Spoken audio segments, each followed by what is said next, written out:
I want to appreciate Parley, this playwriting group that I get to be part of. The experience of writing tends to be an isolated experience, something that we all do sort of on our own. So the chance to have people who give thoughtful and useful and caring feedback to the work makes it collaborative in a way that I really, really love. And then being able to come in and work with the actors that we're working with and with Rebecca as a director, and Nell, who's doing sound, and Celeste, who's doing lights, and Hannah, who did production support, and Elizabeth, who's at the front. And just these are writers. So there's not a professional sound person on sound tonight. These are all the writers that I work with, and they give their time to bring this piece forward. And I feel incredibly lucky to be part of that group of writers, and appreciate all of you coming out. There's no venue for new work like this that I've ever seen. So that's my first thing, is thank you to Parley, and I'm really humbled by the chance to be part of that.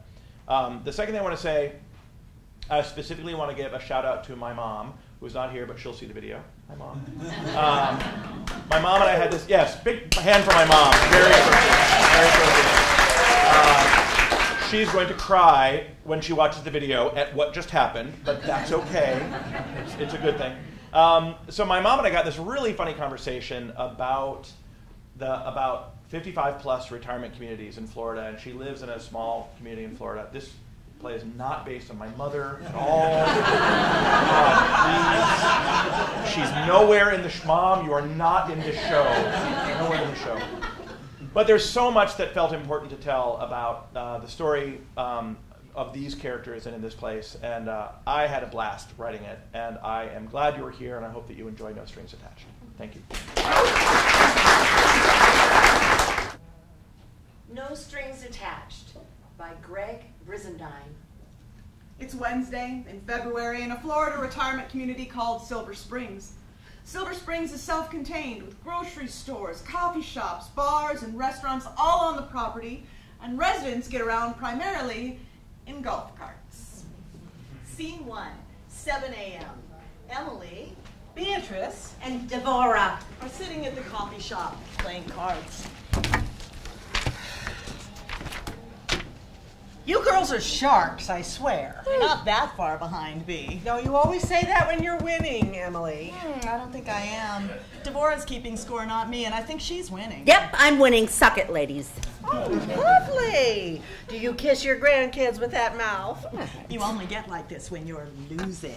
Not winning is not the same as losing. It's exactly the same. I'm winning and you two are losing. Where's Grace? She can usually be counted on to take a hand or two. I haven't seen her since the Mamma Mia sing-along last night. Oh, you went to that? Oh, I wanted to go. It sounded like fun. But Mother was having a rough night, so I stayed in with her. It was fun if you like that sort of thing, which I do.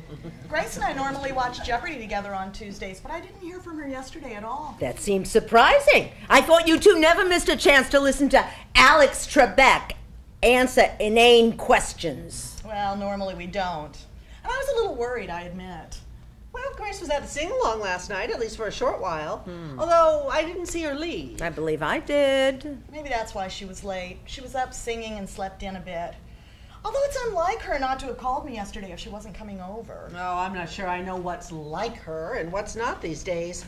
She seems to have had some trouble adjusting to her life since Frank died. You know, I saw her crying at the mailboxes last month.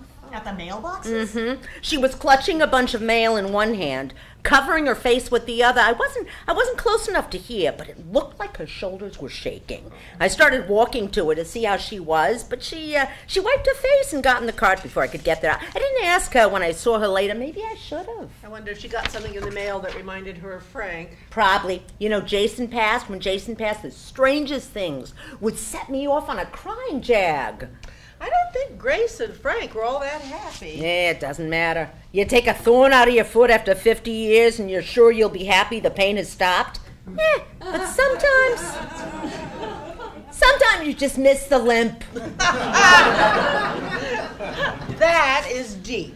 Is that a Jewish thing? Probably. Most things are. Well, I think she'll be fine. She just needs time. Mm-hmm. We all do after something like that. I can't imagine what I'll do with my life when Mother passes. I can understand Grace being a little discombobulated. From what I saw last night, she appears to be getting a handle on it.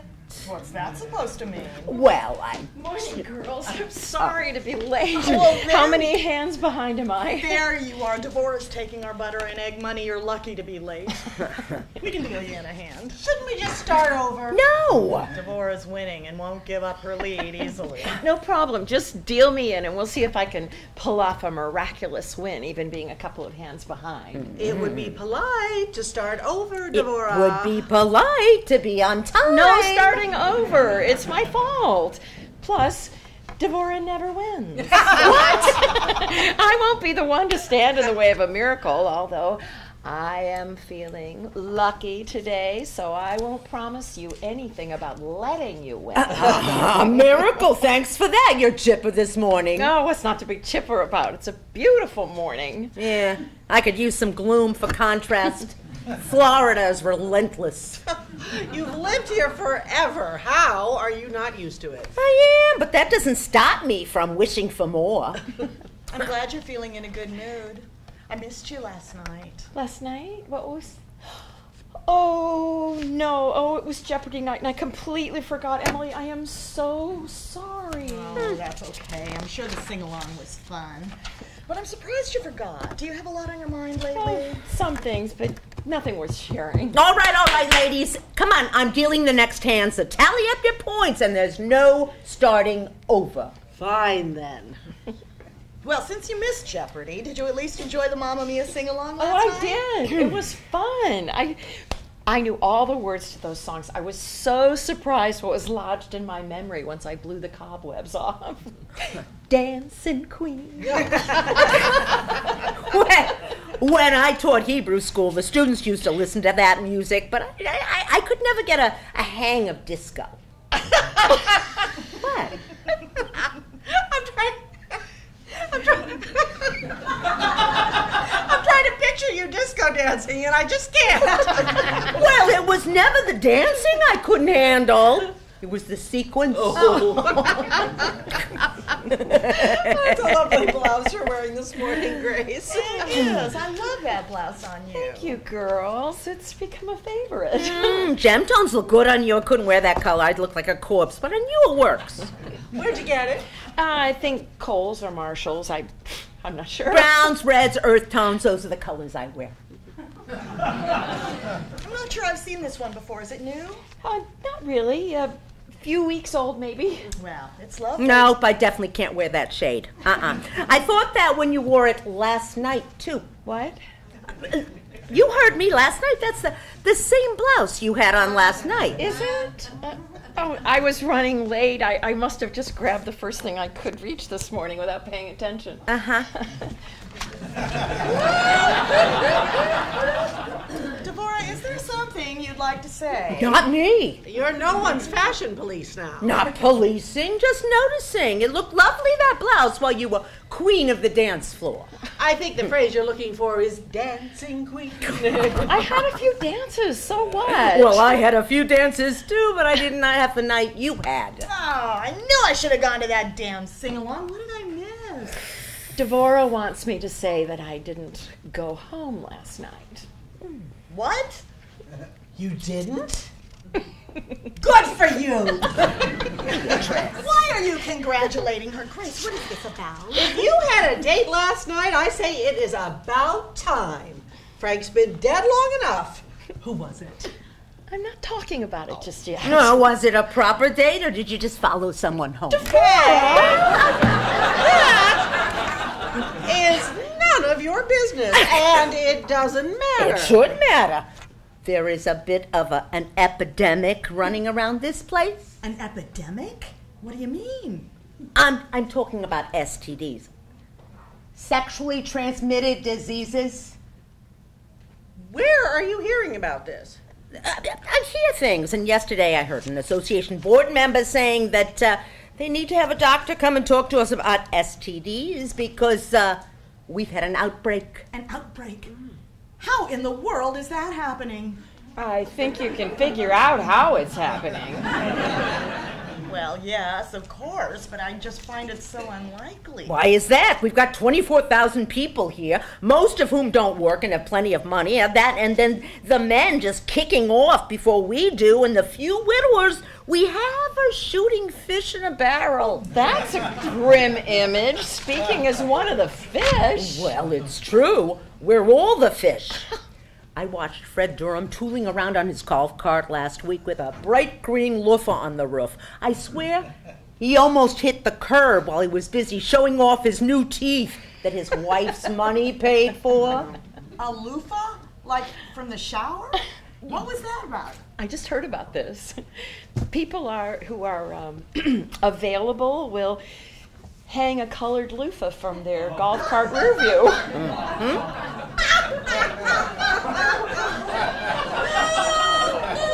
It's the swingers code. So other swingers know that Fred was on the prowl. Oh my, there's a code? Of course there's a code. Half the leering Louis in those golf carts have left their wives at home watching Fox News so they can cruise the streets and ogle women. That's scandalous. Where does one find a bright green loofah? Mine are always sort of tan colored. I heard the clever manager at Walgreens has cornered the market. Mrs. Jorgensen told me that you can't find a neon-colored loofah anywhere south of the Jersey Shore. I can never tell if you're joking or not. I'm probably not. Those loofah cowboys are lecherous trolls, except maybe for that Clint Adams. I like the cut of his jib. Well, I, for one, don't know what you're talking about. I'm too busy to notice all that foolishness. Too busy?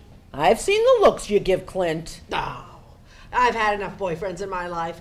I'm not buying what Clint Adams is selling. There's a lot of talk about the number of boyfriends you've had in your life. I regret nothing. Yeah. My life has been a blessing. Is that the best use of the word blessing?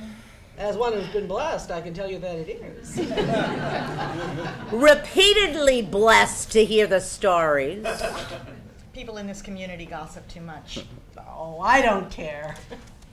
If I had married after John died and then fooled around on my husband, people would gossip less than they do about me remaining single and having fun for a few years. I'll let the gossips have their day.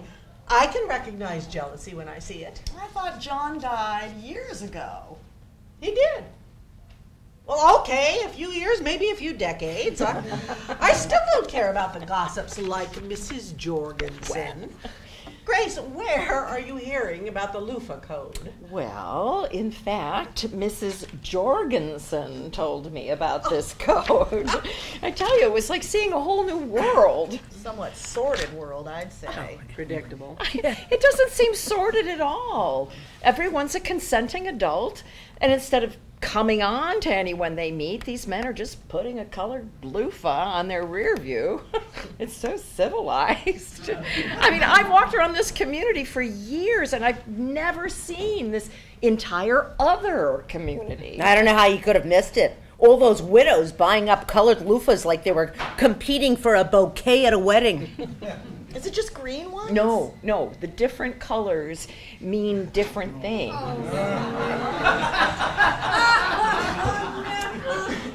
Green is for someone who wants to fool around with someone else. Yellow is for a couple looking for a third. And red is for a couple looking for another couple. I'd have a hard time seeing the yellow in all this bright sun. Well, it does seem like a more contrasting color could have been chosen. Who makes these rules? I'm sure there's no committee. Well, I think people just figure it out. Very democratic. I've also heard a little bit about this NSA sex thing. Have any of you? NSA sex? What is that, some Kama Sutra thing from China? It stands for no strings attached, and it's just sex for fun. What does that mean? It means sex is supposed to be fun. But we tend to be a little prudish and pretend that it's just for making babies. I'm sold. I'll tell you, no one is fallen in love, no one has to make breakfast in the morning, and no raising kids just to get laid. Get laid? Good Lord, it's the 70s again. Grace, who are you talking to about no strings attached sex? Well, I'll admit that Clint Adams caught me leaving the pool house one day, and I asked him about his loofah. Clint Adams. Yes. And it was fun. It was so much fun. We went back to his house and had some lunch and well, spent the afternoon together. And then I went home and had a nice evening by myself. I've run into him a few times since then, and it's quite cordial. Not at all awkward. Mazel tov. Thank you. The thank you goes to the makers of Viagra. That's the truth. And these strings are supposed to be what ties people down, like commitments? Yeah, that's it. No strings attached. Sex without commitment, just for fun. Yes, but Clint Adams. Oh. People love the idea of something good that comes without a price. It was true in the 70s and it's true now. But if it's any good, the strings are all there. You're just ignoring them. You might be right, Devorah, but maybe it's not as easy as it sounds, but it's better than staying in and watching television. I thought you liked Jeopardy. Oh, I didn't mean our Jeopardy night. I just meant in general there is nothing wrong with old folks having a sex life. Well, frankly, I'm appalled. Sex is the province of a marriage bed and not something to be treated like shuffleboard. If that were true, then only married people would be having sex, and we all know that is not how it goes. Everybody doing a bad thing doesn't make it a good thing. A bad thing? What's bad? Sex is a part of life. It's where we all came from. And for the record, even bad sex is better than no sex. I think whether it's bad or good depends on the participants and their relative experience. I won't be made fun of. I know the difference between right and wrong. Well, your version of right and wrong isn't necessarily everyone else's. Certainly not everyone else in this community. I read my Bible. The rules are clear. Oh, come on, Emily. The rules in the Bible contradict each other all over the place. I'm a good Jew, and even I know most of the contradictions in the New Testament. Besides, I'm not sure I remember the last time you went to church. Since when are you reading the Bible for guidance? Well, it's been a long time, I'll admit. But it's still the foundation of living a right life. Oh, religion before 9 a.m. We are breaking some new ground here. Oh. But look, I'm not sure the Bible's the right argument. Grace is free to live her life, and I, for one, say more power to her. Thank you. I know you better than this. You're better than these string sex people, or whatever it was you said. I'm not sure I like your implication. I'm a grown woman. My daughter is a grown woman. My husband, rest his soul, was a jackass and is dead. But I stayed faithful to that jackass until long after he died, and there isn't anyone to be faithful to anymore. So why shouldn't I have some fun? Well, I'm worried about you. Oh. And speaking of your daughter, what does Jane think about all this newfound freedom? You used to talk all the time. Oh, heavens. I am not telling Jane about my life these days. You know, I wanted to raise her with an appreciation of sex, but Frank wouldn't have it. For a man who whored around as much as he did, you'd think he'd have a more open mind about sex. But he was as closed-minded as a priest with a guilty conscience. So, you've decided that Frank stepping out on you makes it okay for you to do the same. There is a difference. Frank had affairs, multiple ones as far as I know, while we were married. I'm a single woman with no commitments, so don't compare me to my cheating husband. Oh, she didn't mean anything by it, Gracie. Emily likes being everyone's conscience every now and again. I'm sorry. You're right. I went too far. I just think it's irresponsible and worrisome. It's okay. I know your heart is in the right place. You mentioned once that Frank had been unfaithful, but I didn't realize it was with more than one woman. Oh, that must have been horrible. I don't know the details of all of Frank's indiscretions, but it went on for a long time, I think. Well, they say the wife is the last to know. Do they? I thought the saying was the wife always knows but chooses to ignore it. Well, I don't know. I mean, it's easy to say the signs should have been obvious, and maybe they were. I had a daughter to raise and always figured that things would work themselves out. And they did. Jane is a smart, beautiful, accomplished woman. You should be proud. I am. She can be a bit bossy. But I guess that's to be expected. She was her father's daughter in so many ways. I'm sorry that Frank cheated so much. I know how difficult that can be. Emily, I didn't think you'd ever been married. No, I haven't been, but someone doesn't get 60-odd years on this planet and not learn some things. Well, I don't think it's fair to judge someone in a situation you've never been in. You can think that all you want, Beatrice, but even when I wanted for money in my life, I still knew robbing a bank was wrong.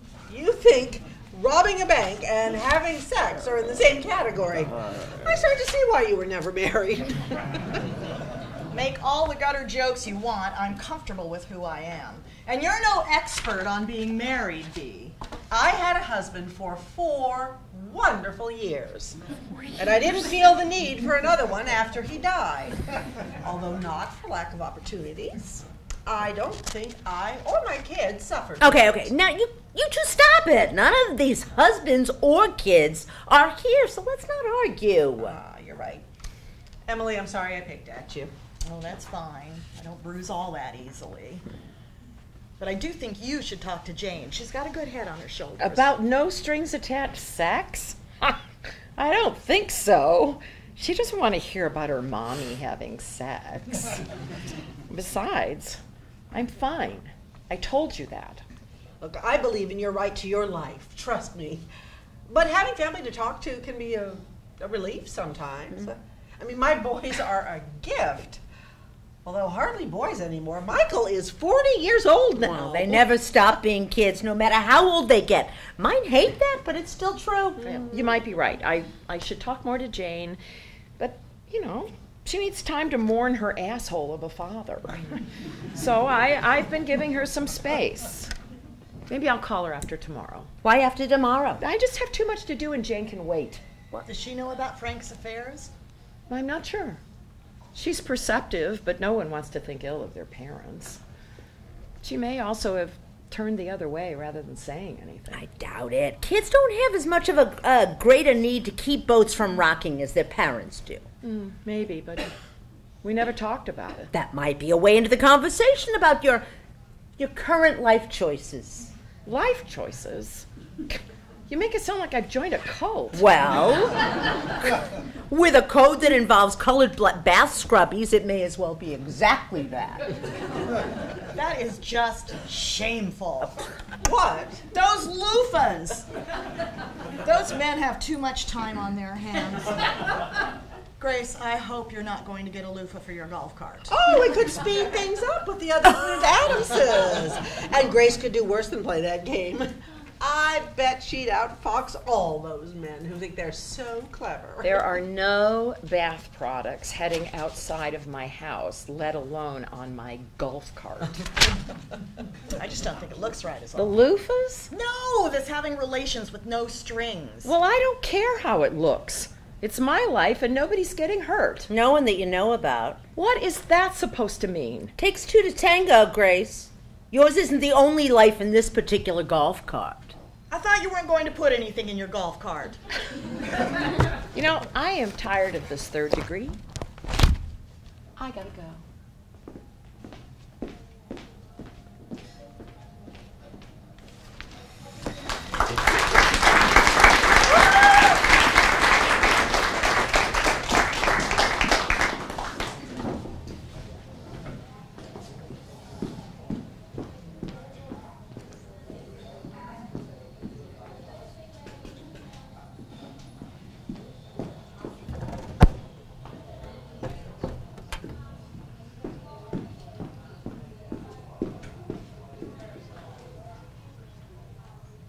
Scene 2, 10 a.m., outside the community center.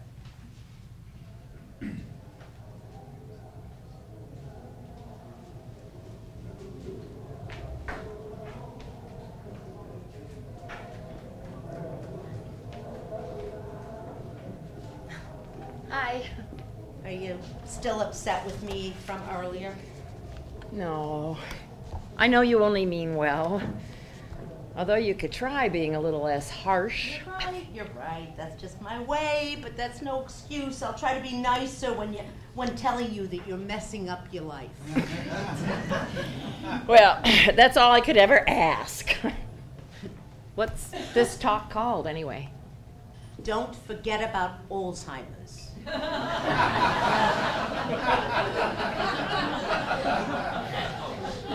Who comes up with these names? Yeah, they're trying to make a dark subject a little lighter. I should practice that. Oh, well, you won't hear me arguing. I'm not sure what we can learn here that will make a difference. If I get Alzheimer's, I'm planning to repay my kids for their toddler years. Oh, well, I hope you have it in your will that they can't put you in a home then. Good thinking. I wouldn't want them to get off easy. Who's giving the talk? Oh, a Dr. Kaplan from Minnesota who just retired and moved into one of those water view condo units. The ones they just finished? Mm-hmm. I heard they have mold.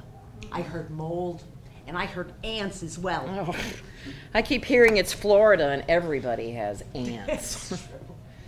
A doctor just buying one of those condos?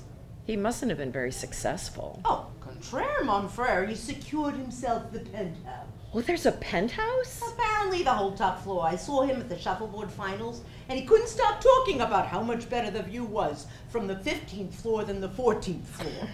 Typical. And he's some sort of specialist on Alzheimer's? Yeah, he wrote a book and everything. Oh, and why do I suspect it will be for sale? No doubt. Apparently he's wanting to make his big splash by showing off a little. Well, even so, I think it's important that we know the warning signs of Alzheimer's. I mean, anything could happen. Mm-hmm. Although, I hope this session doesn't go long. I've got to get busy. What's going on? Oh, nothing, just chores. Well, since you mentioned things that aren't fun, I overheard another argument today. You have to stop listening in on people's private conversations. It's not private if I can hear it all the way down the street. It most certainly is. Maybe even more than usual. You're supposed to walk past and pretend you didn't hear anything. Yeah, you can do that if you want. I'm listening. I want to know everything I can about the people in this community. It makes me a better neighbor. And how do you figure that? I'm much better prepared to offer people a helping hand or a shoulder to cry on. I know what people need. People can tell you what they need without listening in on their private conversations. If they want a private conversation, they shouldn't live in a manufactured home with paper-thin walls. That or lower their voices. Well, it seems like a flimsy excuse for eavesdropping. Yeah, just as flimsy as the walls in these trailers. I don't live in a trailer. No. Did you pay property taxes on your house this year? No.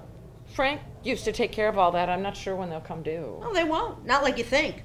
You'll get a notice to register your house the same way you register your car.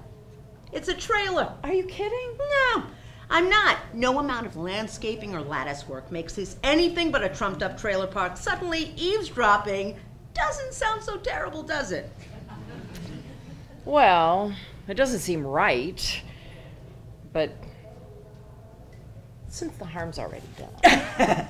What did you hear?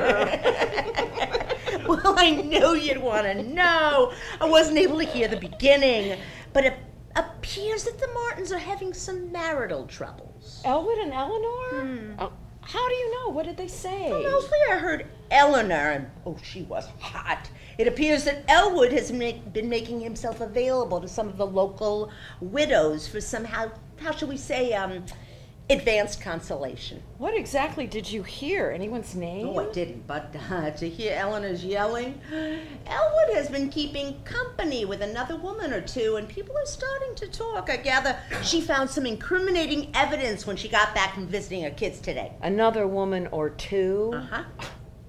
I can't believe Elwood is going around with multiple women in this community. That's preposterous. Well, Eleanor thought it was more than one, but I'm not sure. What have you heard? Me? Oh, I haven't heard a thing. You're usually the one that overhears things. True, but one never knows what the grapevine is talking about, and this promises to be prime news if Mrs. Jorgensen catches wind of it. Oh, I don't want to be all up in other people's business like that.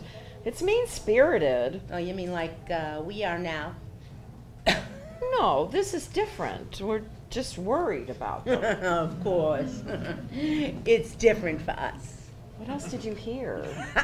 Any specifics? Well, I didn't hear much, although I believe there's a vase that didn't survive the conversation. Oh, I hope it wasn't that pretty blue one.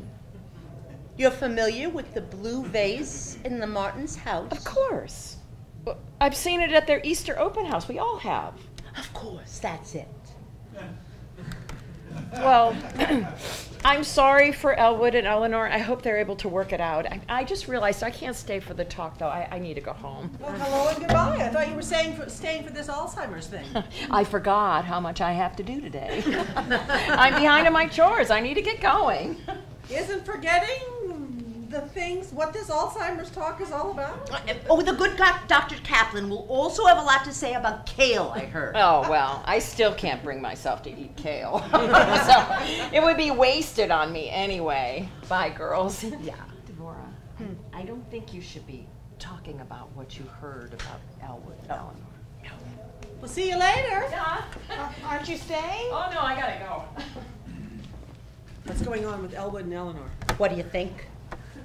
Oh, Elwood is fooling around. Why, Beatrice, I thought you were above all this grapevine talk. Well, one can't help but hear a comment or two at the mailboxes. I refuse to engage in this gossip. It's not gossip if it's true. I just know what I heard. What did you hear? Are you listening at people's walls I again? most certainly am not.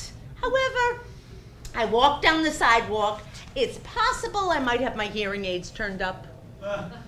And I heard Eleanor and Elwood fighting, and apparently Elwood hasn't been keeping his Johnson in his pants. Oh, my.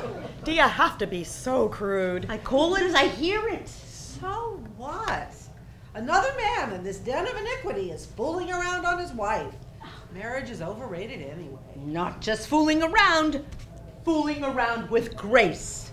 With Grace? How do you know that? Well, as I said, I call it as I hear it, although I didn't mention that part to Grace. I won't believe it. Grace knows better than get involved with a married man. I'm not sure she does. She did go off in quite a hurry when I told her that I had heard Eleanor yelling at Elwood about his affair. What is this? Matlock? You condemned her based on an overheard conversation and not wanting to attend an Alzheimer's workshop. Condemn is your word. Well, I won't believe it until I talk to her. Really, this is too much. So here's the question. If it's true, what do we do?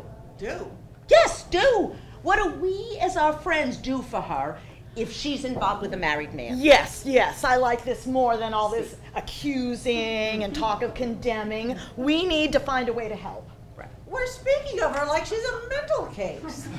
Grace is living her life by her own rules, and she has that right. She's earned it, damn it. Oh, yes, but this, an affair with a married man, that's a road too far. It's not too far. We don't know the circumstances. We don't know what's going on between she and Elwood, if anything, or what's going on with Elwood and Eleanor. Let's not jump to conclusions. Okay, everyone, Dr. Kaplan is ready to get started. Come take your seats. Oh, I'm going in. I want to learn as much as I can before Alzheimer's makes me forget. Hopefully they'll provide notes and note paper so we can write things down for future references. I would like to talk to you more about this if you have time today. I am worried about Grace. Well, I was thinking of going to today's workout in the exercise room. Let's meet there at 2. My doctor told me I need to get more exercise. I'll see you there.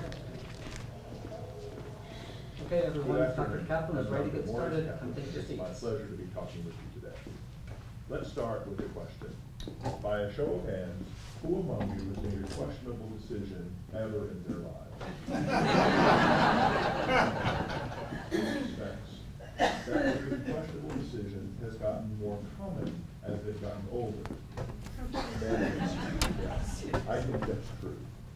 It's difficult sometimes to see the difference between making poor decisions and Alzheimer's disease.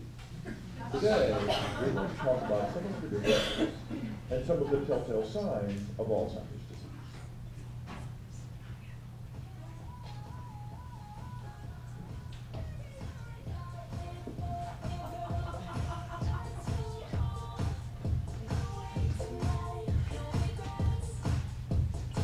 Scene 3, 2 p.m. in the workout room.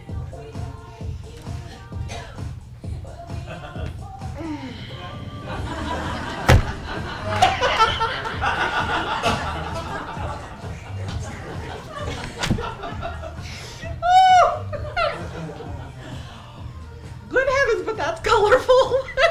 They're yoga pants. They're what women wear to work out. Yeah, so are my clothes, but the colors in mine exist in nature. They're leopard print. They're leopard print. That's from nature. Yeah, and all those colors. Oh, that leopard would have had a hard time sneaking up on a gazelle. They're a little form-fitting. Maybe you could throw on a shawl or something. The girl at Walmart told me that yoga pants are what people are wearing to work out these days, so I got some. Apparently bright colors are all the rage. Yeah, rage would be the word. Is this yoga? Oh, I thought we were here for Pilates. Yoga, Pilates, whatever. I can never tell the difference. One has machines. And the music seems more upbeat with Pilates. Oh, I think yoga's Tuesday. Well, this is Wednesday, so it must be Pilates. But who cares? It gets me away from Mother for an hour. Even though I swear that new 8-year-old instructor has it out for me. There's a new 8-year-old? Oh, I haven't been to any of these classes in a few weeks. You know the one, Sasha, or Swisha, or something like that. Her grandmother lives over on Poinsettia and convinced her that a bunch of limber old women was a good idea. Well, as you say, you're away from your mother for an hour, and a little exercise won't hurt either of us. Although I think we're still early. I think Swish is still finishing up that other class. That's okay. I wanted to talk first. Don't worry about Grace. She's a big girl. She deserves a little fun. A little fooling around with a married man? That's not fun. That's dangerous in this community. Is your problem that she's fooling around or that people are gossiping about it? Because the gossips aren't her problem. My problem is both. Why give the gossips something so sordid to talk about? Well, now, it's easy to criticize someone for something you don't understand. Don't understand. You think because I've never been married that I don't know what it is to be in love? That I've never experienced desire? Yeah, that's what I'm saying. Being in love and feeling desire don't count if you've never made love with a man before. Beatrice? Well, do you deny it? What I deny is that this is any of your business at all. I'm not about to engage in talk about my past with you today. Oh, honey, that's exactly my point. Do you have a past? There are other types of life than the ones where you're jumping under the sheets with every Tom, Dick, or Harry who comes your way. I'm not taking that bait. My life is an open book, and I don't regret any of my choices. I hope you don't regret any of yours.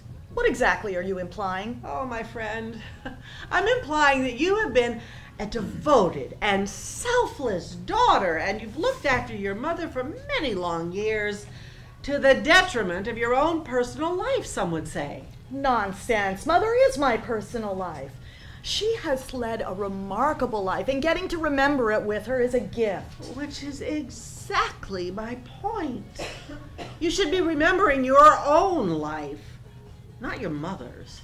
What do you mean? I mean, well, you should get to know some of the single men in this community a little better. I know these men as well as I need to, and I'll remind you, we're not talking about me here, we're talking about Grace. Yeah, we're talking about what Grace is doing that you're not doing, namely having sex. My personal life is not yours to criticize, Beatrice. I know that you think you know everything, and anybody who doesn't live like you is doing it wrong, but my life is just fine. Okay. I'll grant you that I can be a little one-sided. But I don't gossip. And I don't like the gossips going after Grace. And by the way, I don't like you taking their side. Grace is my best friend. I'm always on her side. I'm just trying to keep this from getting out of hand, if that's even possible at this point. Oh, it's not all that bad. A few people flapping their lips is all. It is that bad. These people, they had jobs and children to raise, and now all they have is peering in their neighbors' windows. You watch too much CNN. No one in this park can see well enough to be an effective peeping Tom. I don't think CNN does peeping Toms. That's Fox. It doesn't matter. Gossips or not, I'm not going to judge Grace for having a little fun. And you shouldn't either. What is it the Indians say? Don't judge someone until you've walked a mile in his sandals, or... I think it's moccasins. Oh, well, whatever. They're basically sandals. But you get my drift. It's easy to judge someone we don't understand. I don't think Grace's marriage was all that great. Well, that's her fault, isn't it? If the marriage wasn't that good, she should have gotten out. Simple. Oh, honey. I know it seems simple, but I don't think that you can understand the sacrifices that have to be made in a marriage. Oh, sure, like you know. You were married for 4 years, 50 years ago. That was enough. Grace did what she had to in her marriage, and now she gets to cut loose a little. Heaven knows I did after John died. There are some gossips who say you haven't stopped yet. Well, I haven't, and why should I? We're not long for this earth. Why shouldn't we have a good time? And what about you? What about me? Well, you're still an attractive woman. There are men in this community who would love to date you. There's no need to even talk about sex. I know I'm still attractive. Do you think I've lacked for offers in this community? Or in my life, for that matter? I don't know what to think. Just what I see.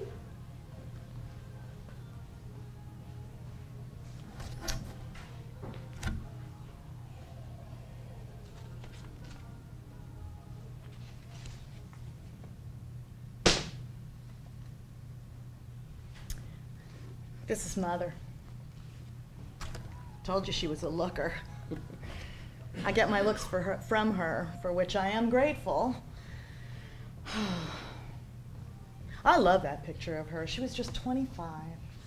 She is beautiful. And you favor her. I hadn't seen the similarity before, but if I didn't know it, I would think this was your daughter. Is this your father? Yes. How long has he been gone? What do you mean? Passed away? I just assumed your father had passed away some time ago, leaving you to care for your mother. I'm sure he's dead by now. He was older than Mother. Although I don't really know. I haven't seen him since I was very young.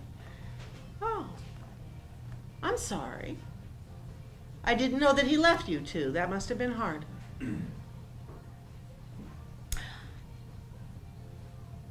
I don't tell you this to garner sympathy, Bee, so once I've said what I have to say, I ask that you let it lie. Do you promise? Of course. What is it? My father was not a nice man. He abused me when I was a little girl and left me unable to have children. Mother drove him away and took in neighbor's laundry so she could pay the rent and raise me herself. Oh, Emily. No, stop that. I won't have you pitying me. Mother was a laundress long enough to put herself through school to be a nurse so she could provide for us. I was never willing to tell someone why I couldn't give him children, so I stayed with Mother. I owe her everything, you see. I can see why you're so devoted to her. Does Grace know this? No, she does not, and I don't want her to. I am trusting you with this, Bee, because I want no more conversations about how I am missing something. The die is cast, and I wouldn't trade my life with Mother for anything. I'm sorry, Emily. It was inconsiderate of me, and I hope you'll forgive me. Of course. You meant no harm. And I trust you not to give any of the town gossips, including our dear friend Devorah, any of this to chew on. You can tend to see the world only through your own eyes, and that can mislead. What are we talking about? We're talking about Grace making hay with Elwood. Well, we're talking about a lot, I guess. Guess who I just saw? Who? Eleanor Martin. Oh, that doesn't sound good. Oh, it's not. Grace and Elwood's extracurricular activities have gone public. Gone public? Oh, God, these people. What happened? Well, apparently, Eleanor heard from Mrs. Jorgensen that she saw Grace and Elwood leave the sing-along together. Of course, Mrs. Jorgensen added up 1 and 1, which she loves to do, and she couldn't wait to come and tell Eleanor about it, although I think she already knew. You make it sound so sordid. Well, isn't it? She's involved with a married man. Oh, I need to knock some sense into her. Well, maybe Elwood and Eleanor have one of those open marriages. If they do, someone failed to inform Eleanor. This is terrible. Yeah, they could have just walked out together and gone their separate ways. Is Eleanor sure it's Grace? Well, Eleanor used the term slut more often than Grace's name, but yes, she seems sure. Does Grace know that Eleanor knows? I told her I hadn't heard anyone's name. I can't stay here anymore. I have to find Grace.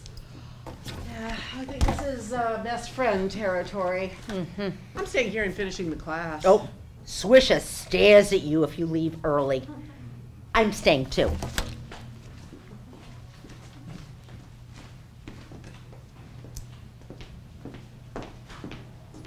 I was just coming to find you. What for?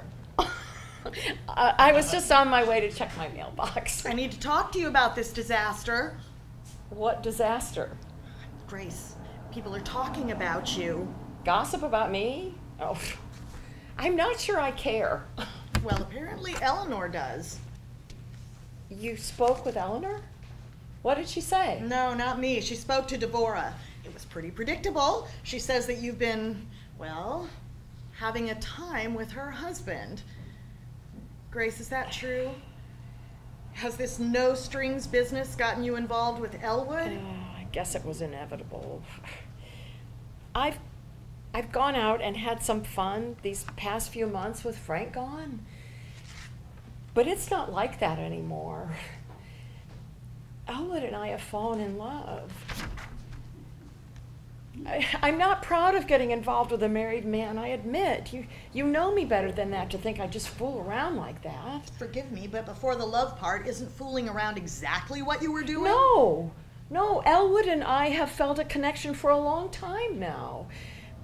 We didn't act on it out of respect for Eleanor and for Frank when he was alive, but then, I don't know, something just clicked this past month, and it's wonderful. What happened to all your talk about no strings and such? No strings attached, isn't that what you said? Sexual liberation or some such nonsense? This sounds like a garden variety affair to me, and you're just the other woman. I have to say, it sounds much like what you were doing, what Frank was doing to you. Oh, that is a low blow. Well, isn't it the same? No. Eleanor's commitment and Elwood's commitment, that's their responsibility, not mine. I never blamed the women Frank was involved with. My anger was only for him. Well, that seems a little like splitting hairs. Aren't we all responsible for each other? At least a little bit? It seems too convenient to turn a blind eye because your name isn't on the marriage license. That's enough. I don't know how it happened. I can't explain it, and I don't think I need to you or to anyone. Not even to Eleanor? There are lines, boundaries that should not be crossed. Grace, I'm sorry, but I can't support this. Well, you won't have to for long. We're leaving. You're what? Leaving. Today. Elwood and Eleanor are fighting because he's leaving her, and we're starting our life together. Have you lost your mind? I'm sure it looks that way, but no. I think I have finally found it. I love Elwood, and he loves me, and we're going to be together. Where are you going to go? Elwood has gotten a lease on a little house over in Charlotte Acres for us. You're moving away? Grace, I can't believe this. What will happen to Eleanor? Elwood is working that out. They'll split their assets, I'm sure, but that is all down the road. For today, What I can say is that I am leaving with him, and tonight, and you can't tell anyone, Emily. No one. I'm serious. The gossips will have plenty to talk about once we're gone. But believe it or not, I care about Eleanor, and I don't want her hurt any more than necessary. What about me? You've got your mother to keep you busy, don't you? Yes, but what I want is our Jeopardy nights and our coffee with the girls. This affair with Elwood is a terrible idea. No, it's not, Emily. Except for my daughter, it's the best thing that's happened to me in my life. I'm happier than I ever imagined I could be. And truly, my dear, I think I've discovered joy for the first time. I think you're deluded. This won't end well, Grace. Leaving is a terrible idea. Oh, it breaks my heart to leave you. Our friendship has been so precious to me. But Charlotte Acres is only an hour away, and when the dust settles, I'll come visit. Of course, we can visit.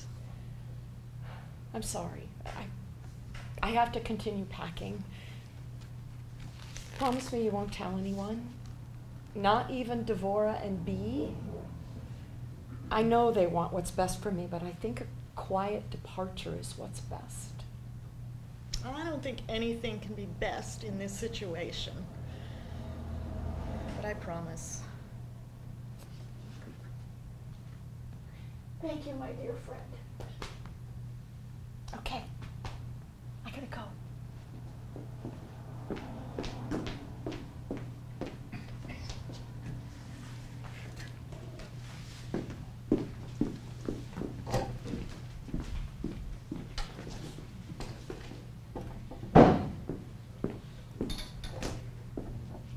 Scene 4, 4 p.m.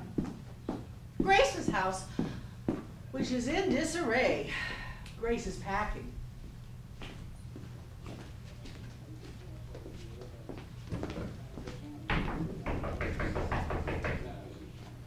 Who is it?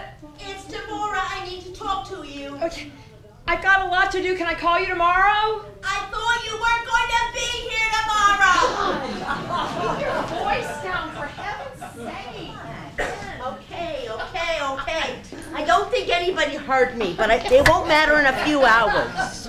How did you hear about that? I told you I hear things. I'm gonna kill Emily. I didn't hear anything from her. I don't think you have an appreciation for how news travels in this trailer park. Do you think you're the only one who knows about this plan? I am the only one. Except for Elwood and Eleanor. Oh, whoa, yeah. Oh,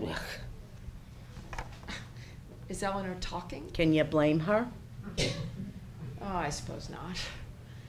I never wanted her to get hurt. You know, it's a silly thing, but I think I'd hoped that she'd be relieved. I mean, really, I know they've not had the best marriage lately. I would have been relieved that Frank was leaving me, I think. Really, if Frank had shown up with another woman that he was leaving you for, you think you would have been relieved? I don't know. Yes, probably. I mean, after about the first 10 years, my life was always better when he was away on a business trip.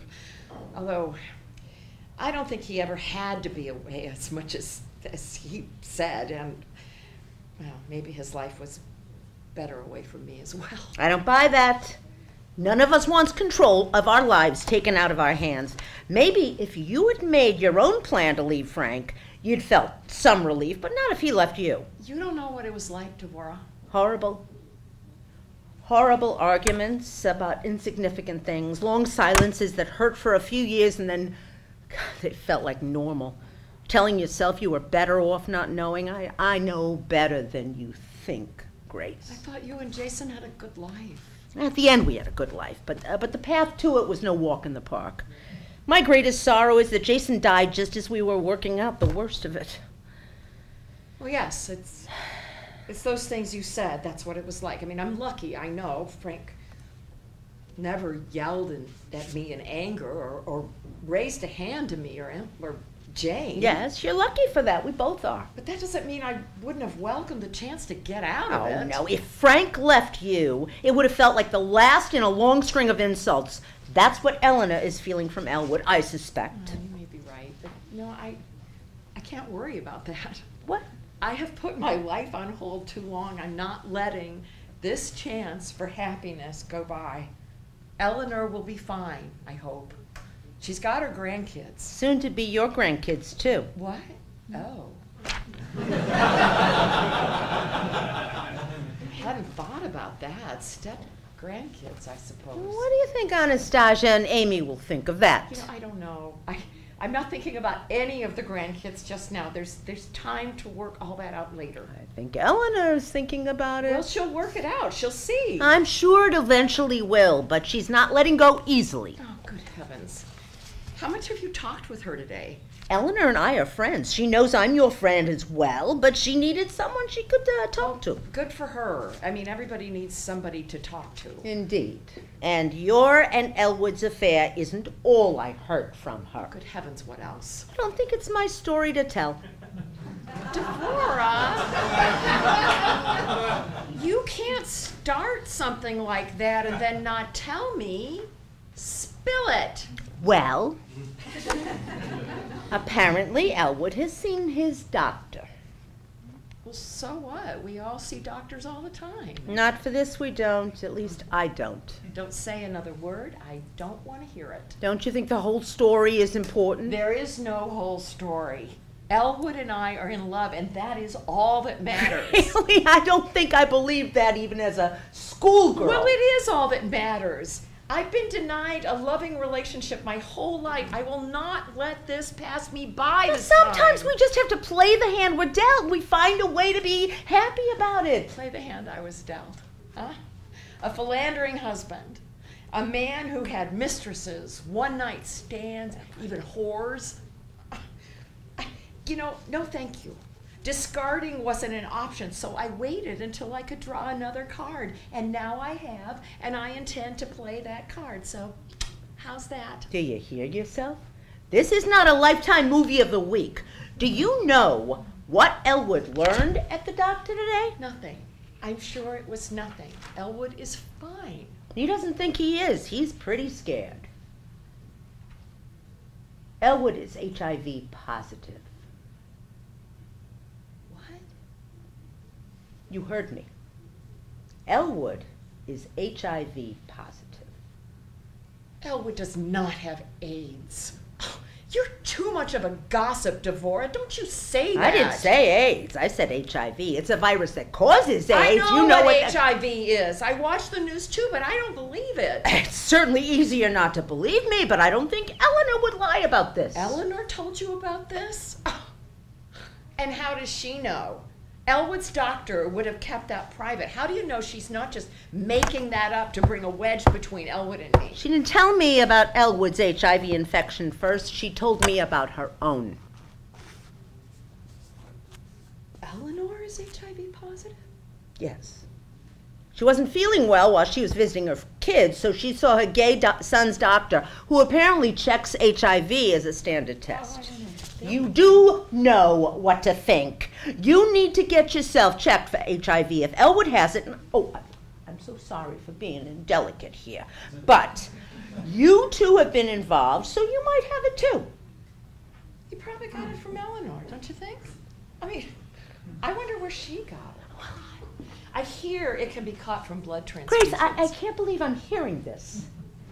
It must be it. I mean, she saw a gay doctor, and the gays are the ones who are getting HIV. I'm not sure they didn't cause it somehow. You know, it was really confusing back in the 90s. You know that's not true. It was the monkeys that started it, they think, or something like that. I don't know.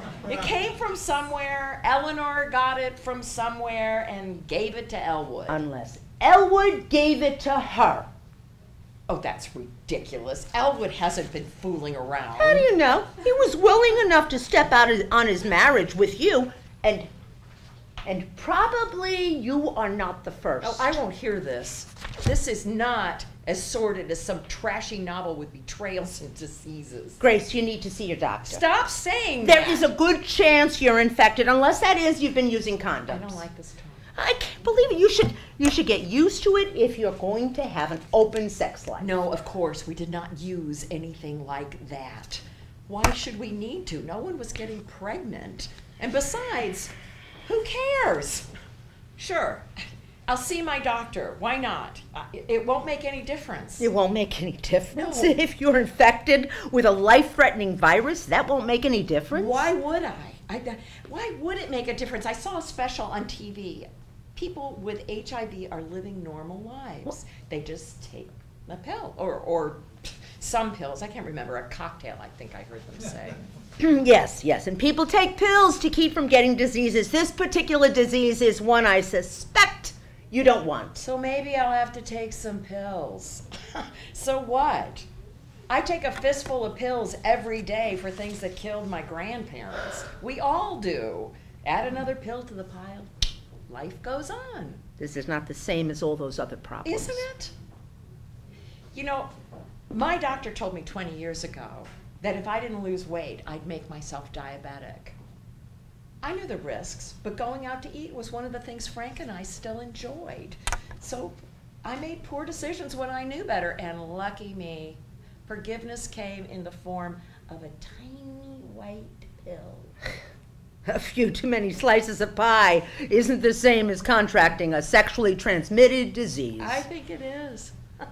We're so prudish. I mean, for most people, sex is part of life, and frankly, if people had more sex instead of having more pie, maybe we wouldn't have so many fat people. Do you realize people die from this? Really? I mean, those pills aren't a cure. Of course people die. We're all going to die. Isn't that why we're here? To live out our last days separated from the rest of the world so our children won't have to watch us expire? Well, I'm here for the weather and the all-you-can-eat buffets. And to get in as many years as I can. I thought you were being serious. I don't know, I am. I make the best jokes at the worst times. I'm not joking now. Please get yourself checked. Okay, maybe after we get settled in Charlotte Acres. I mean, I've got an appointment next week for a checkup. Oh, that reminds me. I've got to remember to get a new doctor over there. Somewhere around here I've got a notepad with things I've got to do when I get settled. I'll get a new doctor, although I think I can keep my same dentist because he's just about halfway between here and I don't think you should wait, Grace. I really don't. I think maybe you should head over to the clinic and think about whether today is the best day to leave with Elwood, given this new information. No, I won't wait. I told you. I've got packing to do, and Elwood and I are leaving. This is terrible news, and I'm sorry for Eleanor, but this doesn't change anything. I think you need to go so I can pack. Only for Eleanor? What do you mean? You're only sorry for Eleanor, not Elwood. Elwood and I are going to be fine. I'll help him with the new pills. I'm sure I'll be helping him with whatever pills he's already taking. This will be easy. I wish I could talk some sense into you. Well, I don't need your help. Be a friend to Eleanor after today. That's where you're needed.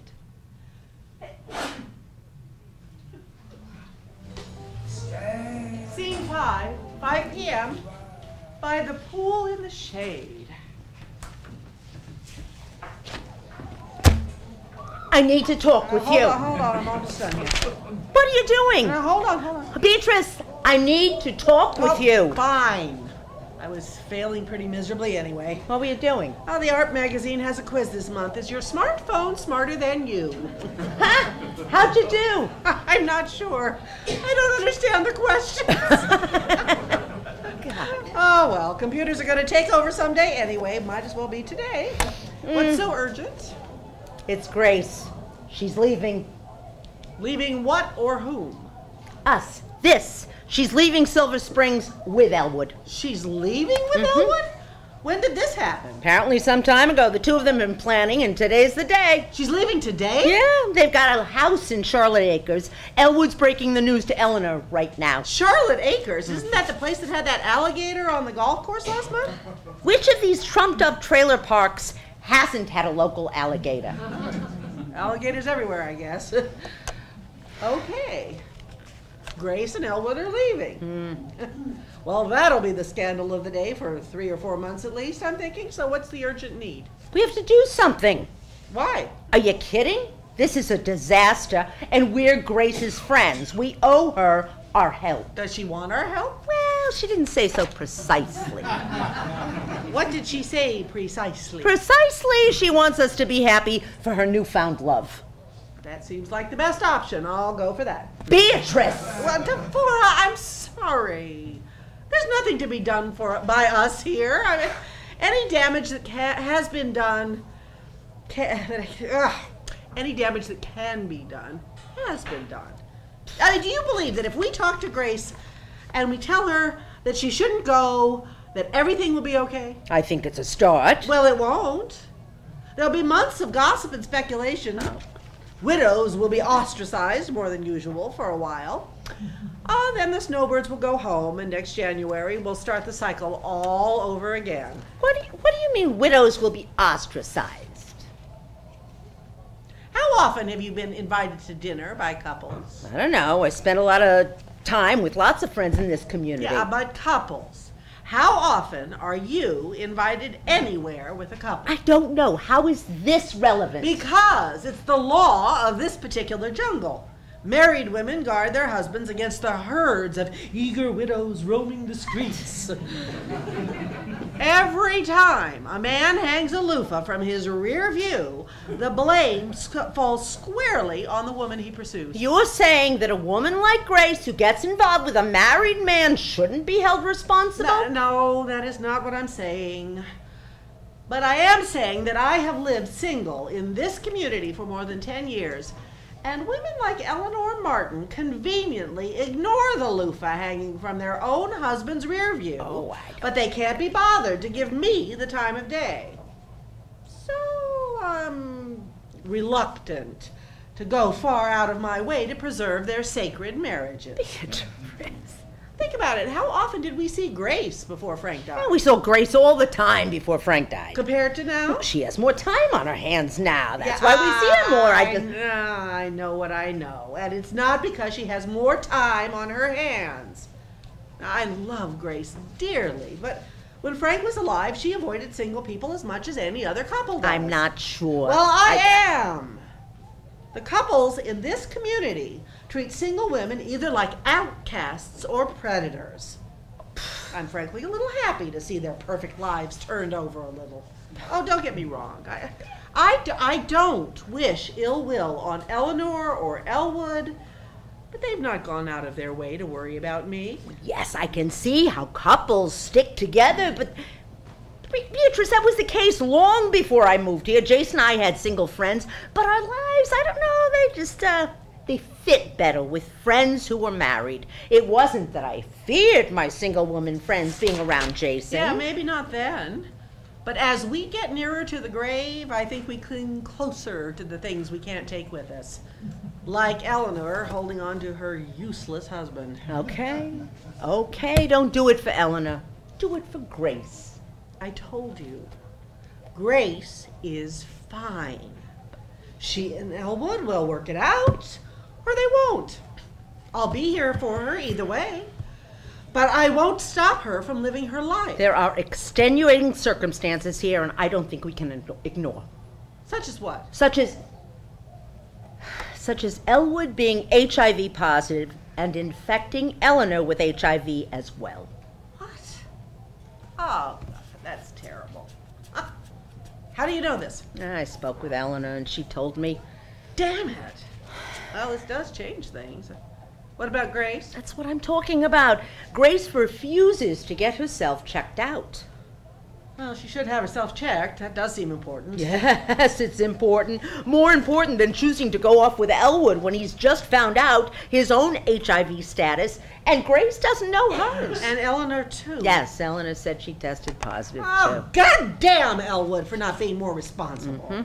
There will hopefully be time to be angry with Elwood later, but right now, how do we get Grace to postpone this decision? Okay, fine. I agree that something should be done, but I think it's out of our hands at this point. Not much I can do. Grace listens to you. She respects you, and you didn't jump all over her for wearing the same blouse like Emily and I did. You can convince her to wait. But wait for what? I mean, convince her to wait so she can get herself tested for HIV while Eleanor and Elwood remain in their house together but separated? Yes, that's exactly it. Who cares what the Martins do while Grace is finding out whether she has a life-threatening infection? Shouldn't her health take precedence over everything? I don't know. Should it? Beatrice Stewart, have you lost your mind? What is more important than her health? Well, what about her happiness? Oh, good heavens, you too in your pursuit of happiness. Well, why shouldn't Grace be happy? And Elwood, for that matter. I mean, why shouldn't Elwood be happy? What good is health if we're miserable? You're talking about Emily now. No, I'm not talking about Emily. I'm talking about all of us. It bothers you that Emily hasn't had a husband or a family. Yes, I have been critical of Emily. But maybe she has the life she's supposed to have. What the heck does that mean? It means that maybe there's no difference between thinking you're happy and being happy. I mean, Emily believes she's happy with her life, so who am I to tell her she's missing something? Yeah, this is a turnaround. Since when are you okay with Emily missing out on the kind of robust sex life you've had? Let's not be mean, Devorah. I have not been so judgmental as all that. I just call it as I hear it, and I've heard you go after Emily's chastity like a terrier after a rat. Well, sometimes even old terriers can learn a new lesson. And it makes me think that maybe Grace's happiness is hers. And it's not for us to judge how she gets there. Well, that's just 21st century thinking. Huh? Yeah, everyone gets to define their own happiness. Is that it? Yes, I think so. I mean, it's for all of us to find our path. And what's Eleanor's path? If she's the one you're giving advice to, do you tell her that this is Elwood's path and there isn't anything she can do? Well, that complicates it a little, I suppose. Well, you suppose. I understand everyone gets to have their own path of happiness, but there are other people to consider. Right now, Grace is ignoring anyone else's life in favor of her own. I don't even see her too worried about Elwood's diagnosis. So what can we do? I mean, they're leaving today, aren't they? Elwood and Eleanor are splitting up, and Grace is packing. I don't see what we can do. Well, what we can do is talk some sense into Grace. Get her to wait until she talks to a doctor. Not just about her own status, but what it means to be involved with someone who has HIV, even if she doesn't. All right. I'm not sure she'll listen, but I'm willing to try. Good.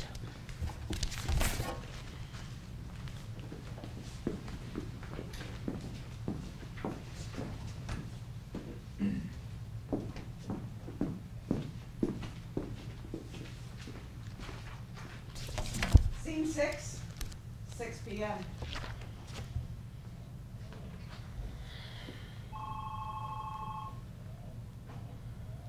Hello? Jane, this is Beatrice Stewart. Hi, Mrs. Stewart. Is everything okay? Oh, please call me B, dear. Look, things have heated up here for sure. Your mother is planning to leave today. Leaving? Where is she going? Well, apparently she and Elwood have plans to elope together. And I know you're on your way here already, but I wanted you to be ready for what you're walking into. Hell, I appreciate the heads up, B. Have you talked to her? Is there any point in trying to talk some sense into her? No, I'm afraid all of us have talked to her today, but your mom has dug her heels in. I know that side of her. I think I actually inherited that from her. Well, that's not always a bad thing. But I think your mom has grown tired of her friends trying to talk her out of this. I can appreciate that. You've all done so much for her. Well, we love your mom. Worrying about her is literally the least we can do. I wish we could convince her to abandon this crazy plan. All of this seems so out of character for her. I don't know what to think. Yeah. Well, there's something more that you should know. Mr. Martin, Elwood, that is, he's turned up HIV positive.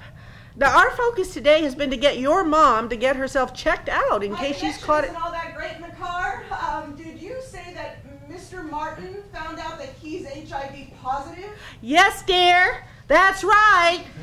It's a horrible thing for the Martins. And I'm just worried your mom won't get herself checked out. I appreciate your help so much, Mrs. Stewart. I have a few more calls to make, I think. Okay.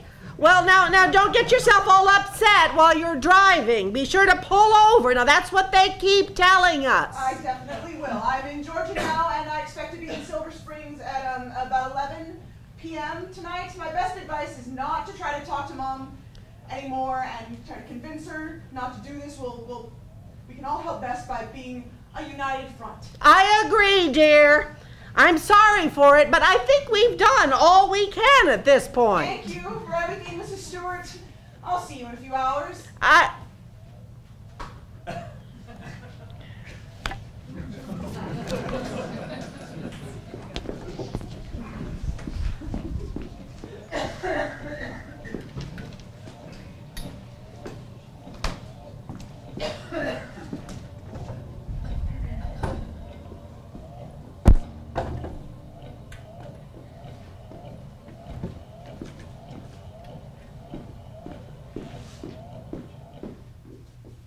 Scene 7, 11 p.m. at the coffee shop.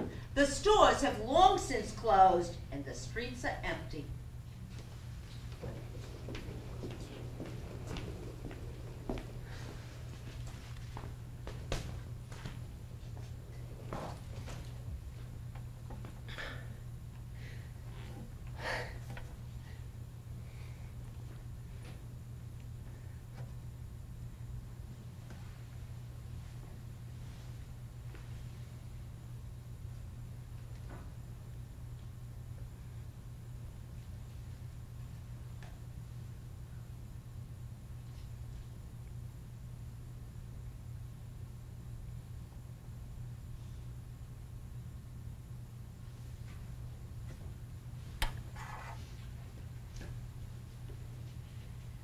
Scene 8, midnight at the coffee shop.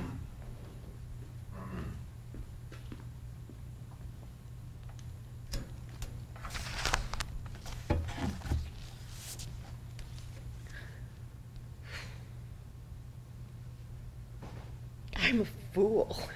No. Yes, I am. You try to tell me. You had hope. There are worse things. Yes, and it certainly turned out well. When was he supposed to be here? An hour ago. Maybe he's still coming. Have you tried to call? His cell goes right to voicemail. Home number? I called about 15 minutes ago. And? I spoke to Eleanor.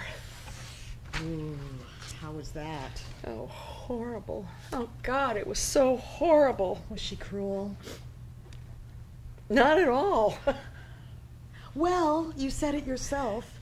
Elwood is the one with the commitment to her, not you. I did say that, didn't I? Oh, boy.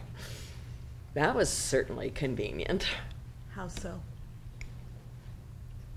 As long as I didn't have to think too much about Eleanor, she was a complication that didn't exist.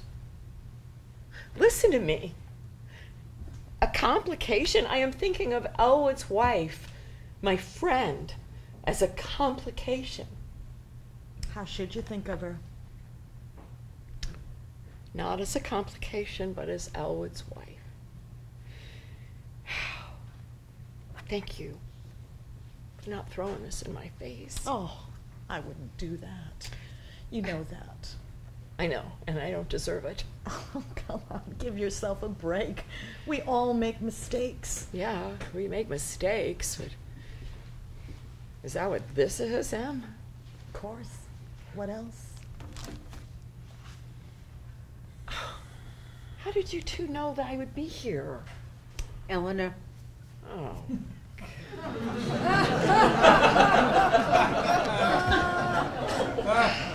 Honey, how are you? I'm fine. I'll be fine. Oh, hell, I don't know. When was he supposed to be here? 11. Did you call him? Eleanor answered the phone. Why? You're not responsible for her anger. Well, not entirely.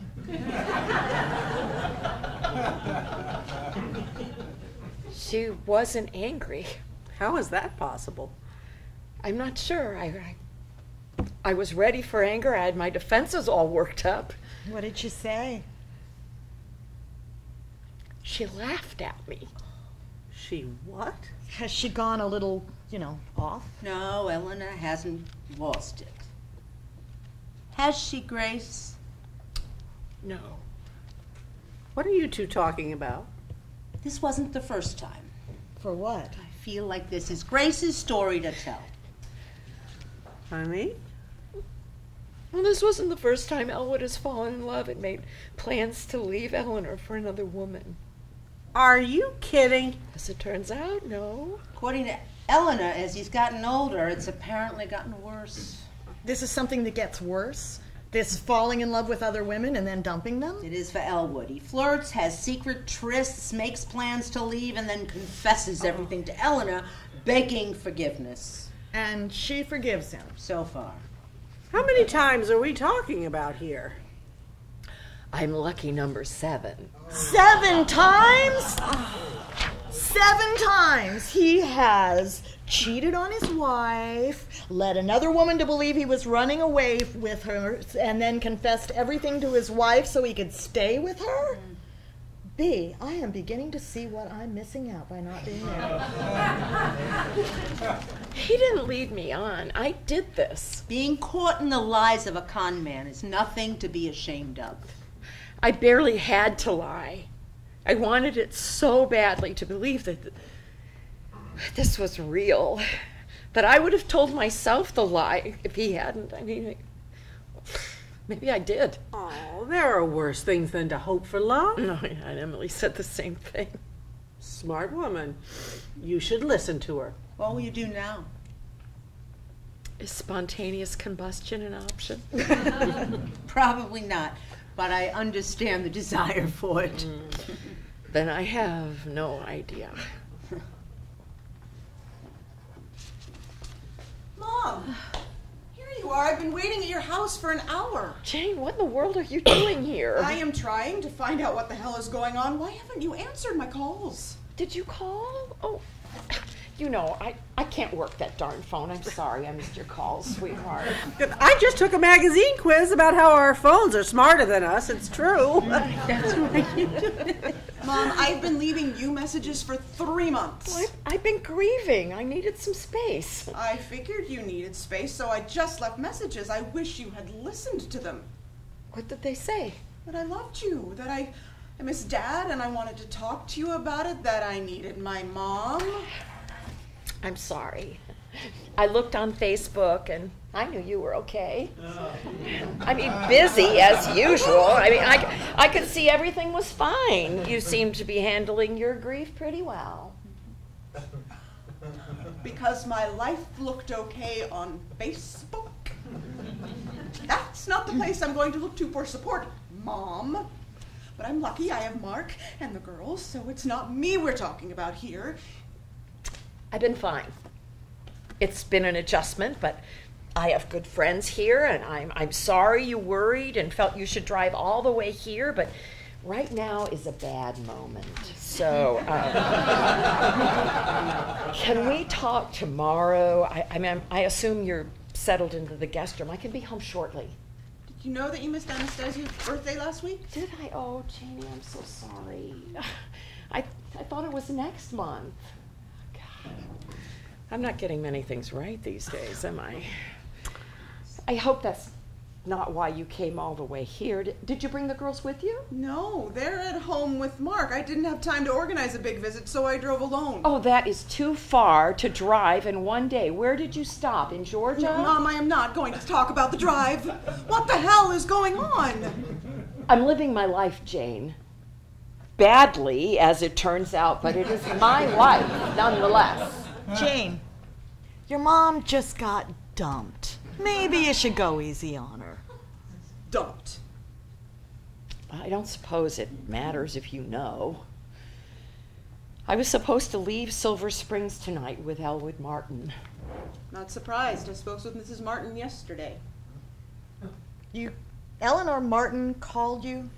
How did she get your number? I mentioned she looked it up online or something. I met her and Mr. Martin at my dad's funeral. A phone call from Eleanor Martin made you drive from Michigan to Florida? I spoke with Mrs. Martin, and yes, her phone call caused sufficient alarm to get me on the road. Mother, do you want to explain your concerns to your friends? Not sure what you think you know, but I will not be scolded by you. Jane, everything is in control. Let's call it a night, shall we? That is not what Mrs. Martin said. I'm offended that you are in my personal space like this. Elwood told me just yesterday that he loved me. I am not sure what to think about what's happening, but I believe that Elwood loves me still. Oh, Grace, you can't still believe that Elwood is coming. No, I don't think so, but I won't have this become a story of a love-struck widow and a crazy old man. No one thinks that. Some people will.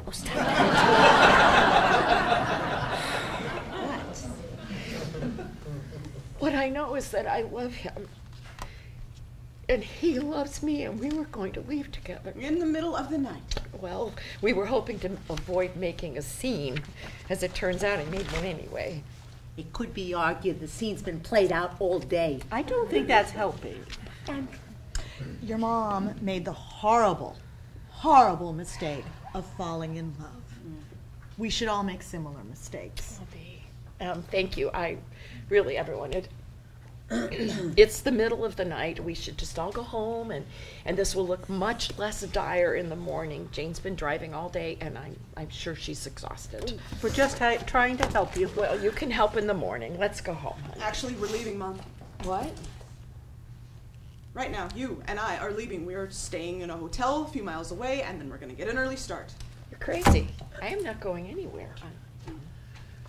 Mr. Martin is HIV positive. Did you know that? Jane, that is private information, and you shouldn't be talking about it publicly. I can't believe Elwood told you that. It wasn't Mr. Martin who told me. It was Beatrice. She thought I should know what I was getting myself into. Have you been talking behind my back? Look, we only had your health and your best interests in mind. Grace, I felt we had to do something, and I thought Jane should know. You knew Jane was coming? I did. I'm sorry. I'm worried about you. Well, this is just fine. You're thousands of miles away talking with my friends and neighbors to make decisions about my life. My conversations with Bea and Mrs. Martin are more concerning to you than having a sexually transmitted disease and an affair with Mr. I'm Martin. sorry, but I'm not sure why you think it's important that everyone here know my personal business. I didn't raise you that way. No, you didn't. You and Dad raised me to take responsibility for my actions, so it is no wonder I am looking for you to do the same. Yes, you're responsible father. Your perfect father who was screwing anything he could get his hands on. Dad wasn't faithful. I'm sorry. That's shameful, Mom. But I know he loved you. And I know he loved Mary Ellen. For more than 20 years, whatever else he did, he loved her too. Who? Mary Ellen, the other woman Dad was in love with. You know about her? You met her? I have met her. I spent time with her. I like her. I've also met her son, my brother.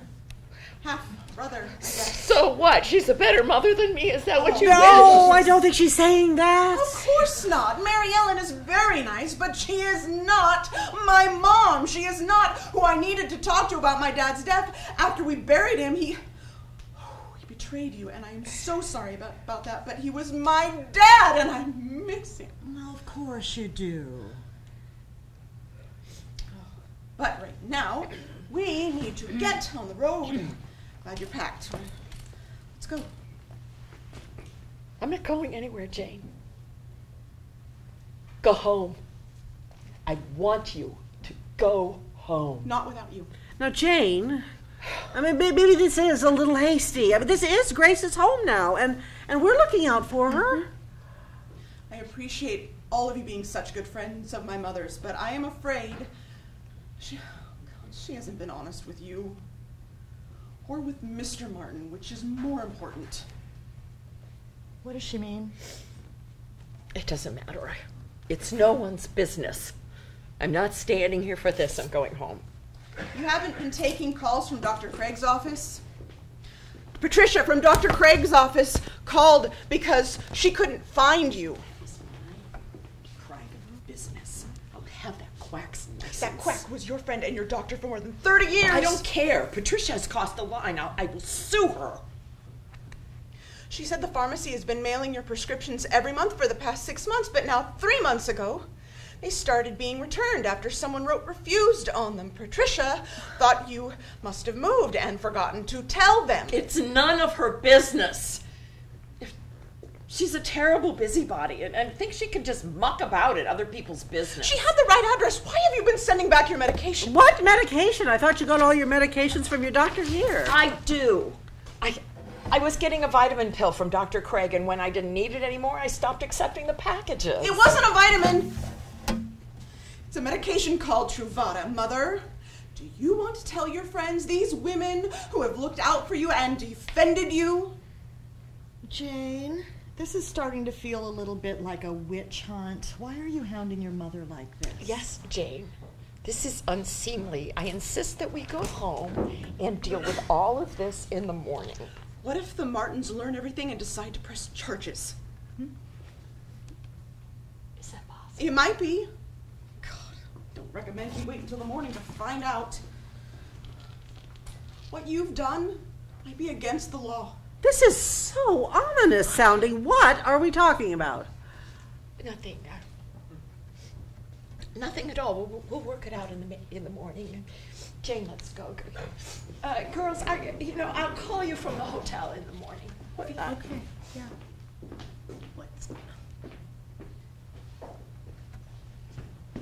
What the hell was all of that? I have no idea.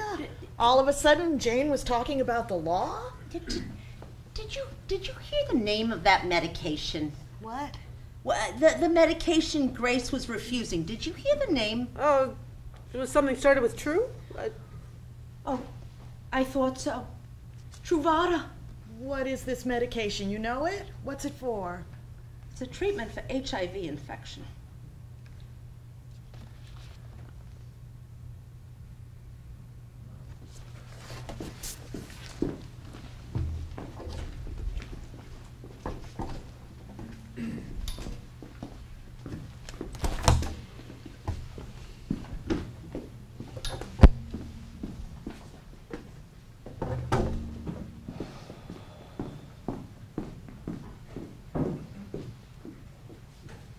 C9, Silver Springs, 6 months earlier.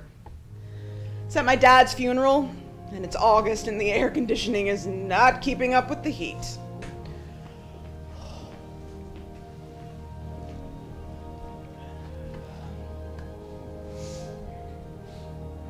How you doing, Mom? I'm fine, honey. Thanks for checking on me. I'll be fine. Can't believe how strong you're being for everyone. It's just like you, Mom, looking out for everyone else. Well, that's what a mother does, I guess. Where have you been? Oh, I was talking with one of your neighbors, Mr. Martin, I think? Elwood. Yeah.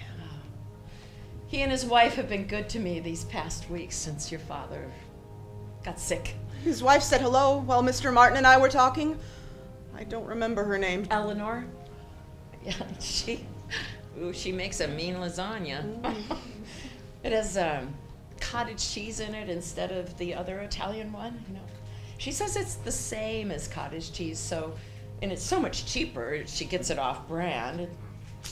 Quite a lasagna. Cheesy, but not too cheesy. It's ricotta. What, dear? The cheese that's supposed to go in lasagna is ricotta, and I'm sure it tastes much better than cottage cheese. Of course, dear. Oh, hell. I'm sorry. Don't mean to pick at you today of all days. It's okay, sweetheart. You're a good girl. And I'm glad you're here. I know getting time off work is difficult, and your job is important. It's not like I would miss my dad's funeral, Mother. Of course not, Jane.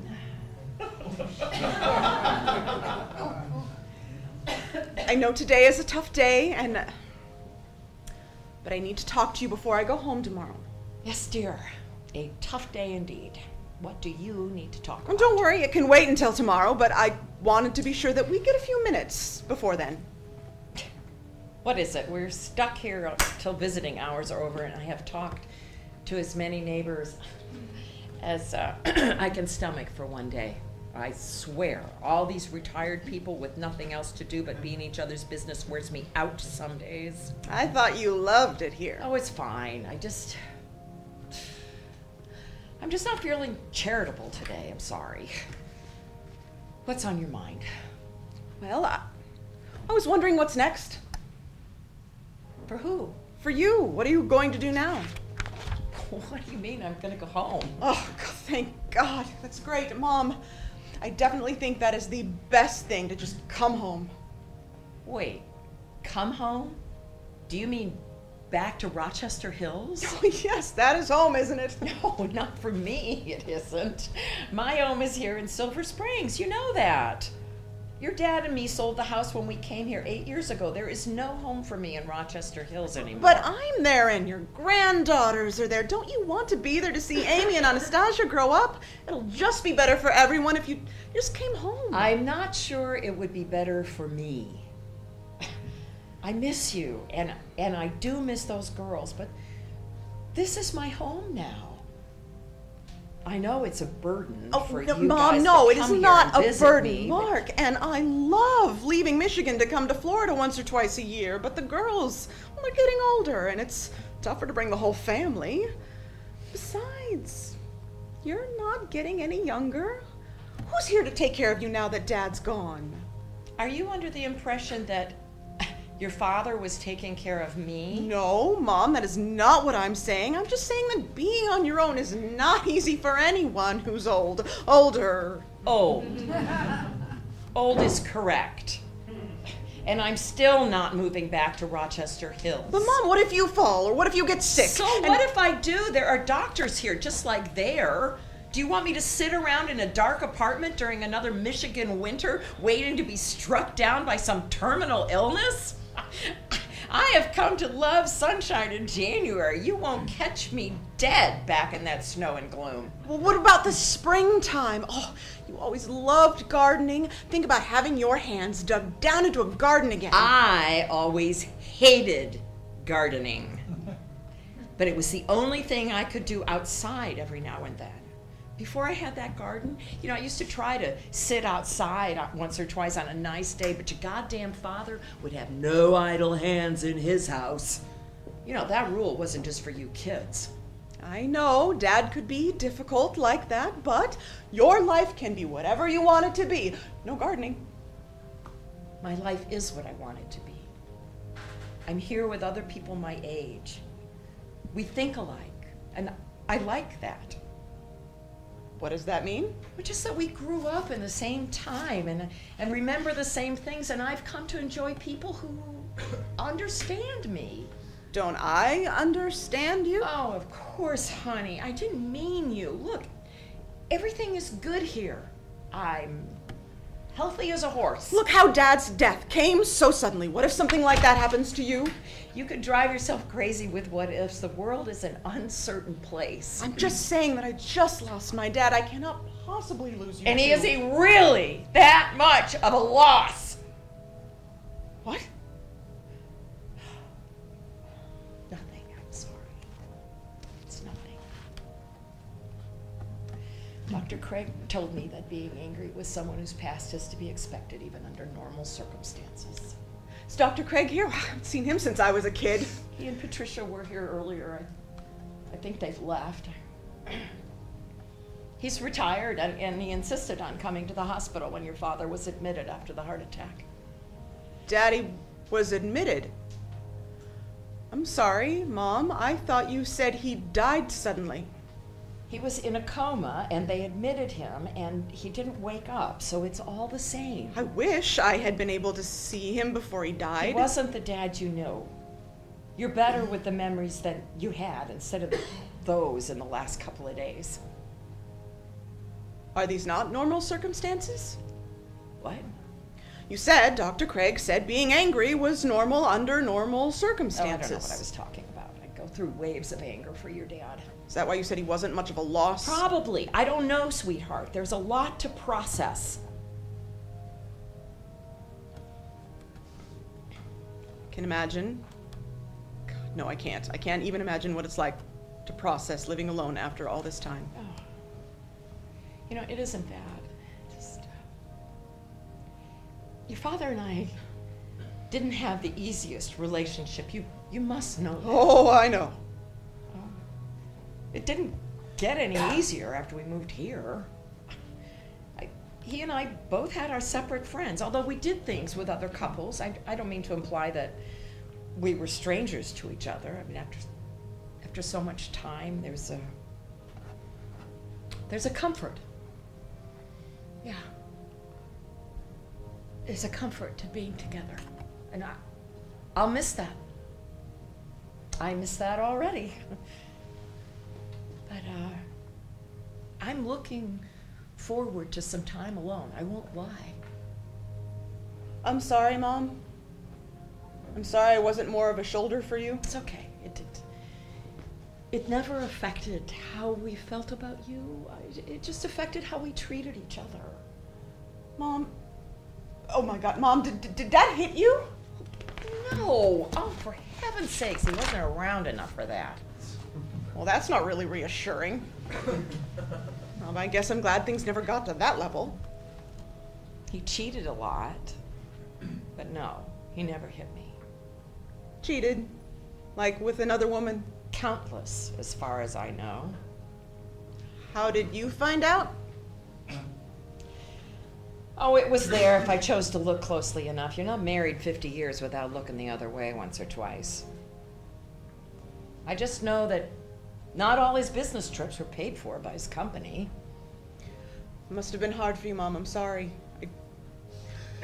Did you ever try to talk to him about it? Well, there wasn't anything to be gained but a messy divorce.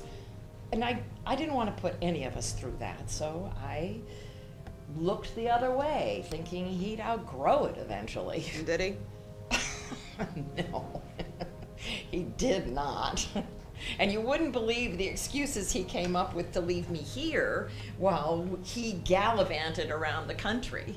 A golf show in Indiana, because there aren't enough old men talking about golf on this block than in the whole of Indianapolis.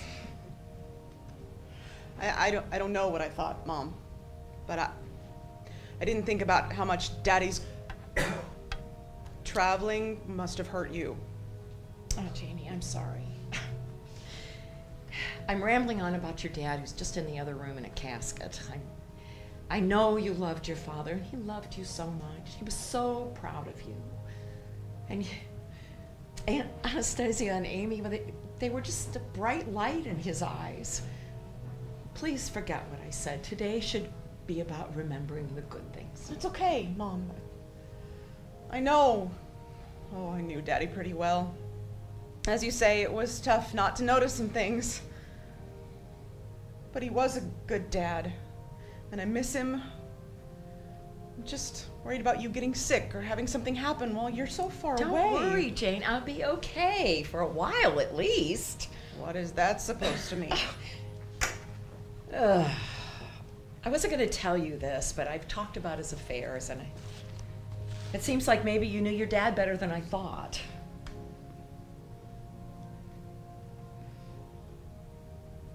What? Tell me what? Do you know about HIV? What? HIV, the human immunodeficiency virus, the virus that causes AIDS. What do you know? I mean, I only ask because I've been doing a lot of reading lately. Why have you been reading about AIDS? God. It's nothing a daughter should have to find out at her father's funeral. I don't know why I'm so angry. I could have had a much worse life than the one I spent with him. What do you mean, Mom? Do you want me to get past her, Dave? Oh, Lord, no. He is sweet and he gives a good sermon, but he's 12. Mom? Did Dad have AIDS? No, Jade, your father did not have AIDS, but he was HIV positive. Oh, shit! Are you kidding me? How is that even possible? Wait, was Dad gay? No, he wasn't gay. Seriously, sweetheart, you should read a magazine sometime. HIV isn't a gay disease. I know. I'm sorry. Just caught me off guard. HIV positive? Just, God, how does that happen? Now I know. Is that how he died? Dr. Craig thinks your father's heart attack was complicated by his HIV infection, yes. And they don't know how all the different medications interact or what HIV's effect on the heart is, but, well, at least that's what they told me in the hospital. How long had he had it? Years, apparently. Although there wasn't anywhere in his medical record, so if he was still alive, he'd be as shocked as you are. How is that possible? He has lots of physicals in the past few years, and how do they not detect that? Well, it turns out that testing a happily married senior citizen for HIV is not common practice. And like so many things, if you don't go looking for it, it's easy to miss. Okay, Mom, I'm having a hard time believing any of this. Is Dr. Craig sure? I'm surprised also that he told you. Isn't that sort of thing private? Dr. Craig told me what I need to know for my own health. Mom, do you have HIV? Shh, honey, stop yelling. God, you were at your father's funeral, for heaven's sake.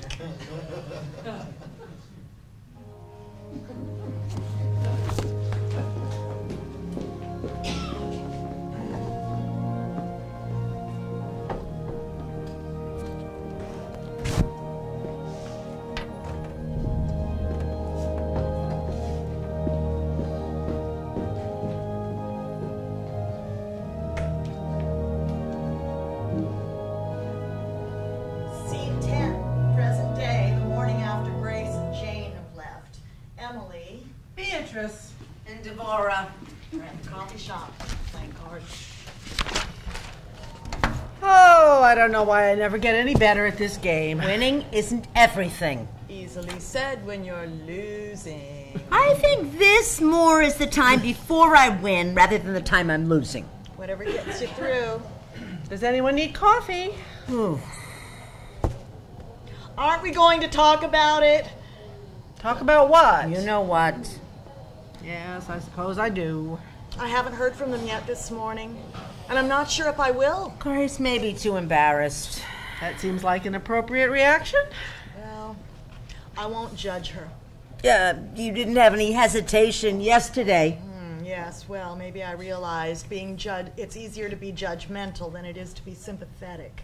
Well, I don't mind saying that I feel a little betrayed. By Grace? What did she betray? I was on her side. I mean, I thought she deserved to live her own life on her own terms. Well, and so she does. Yeah, but the collateral damage seems a little extensive. She was HIV positive all this time. It does seem that the choices that were good for Grace weren't so good for other people. Elwood? Eleanor. And even Grace herself. I don't think she was helping herself. Even though the idea of living her own life seemed a good one. Well, you get no argument from me. I've eaten a big helping of crow already this morning. Ah, don't be too hard on yourself. You stood up for your friend. Our friend. Yes, I suppose I did. Devorah, how did you know? About what? About that medication. Oh, Eleanor's son is HIV positive and taking Truvada. So she told me about it, and then I did some reading on my own. Her son, too? Oh. And now she and Elle would have it. Oh, that's just cruel. Well, the son is healthy by all accounts, but on medication. Maybe medication will work for Eleanor and Elwood, since it's what Grace was taking. Could Eleanor really have pressed charges? It's possible. In some cases, including Florida, it can be illegal to knowingly expose someone to something like HIV. Well, I don't believe Grace had any malice in her heart. I'm not sure a judge weighs that too heavily. I'm so sorry for her. I still think she was making a last reach for a better life. Maybe we all are. That's deep. I think that's Jewish. It probably is. What will you do without your Jeopardy partner? Oh, I'm sure I'll get through. I've been known to have some skill at trivia. Really? Well, it's much more than just trivia. Isn't that precisely what it is? No, there's a finesse to winning Jeopardy. B, you should come over this Tuesday and watch with Mother and me. We make a fun evening of it. That sounds delightful. I think I will. All right, come on, ladies. Let's keep the cards moving, please. I'm meeting Eleanor for brunch at that new place by the golf course. Oh, I'm glad you're there for her, Devorah. Of course. I mean, we got to look out for each other, don't we?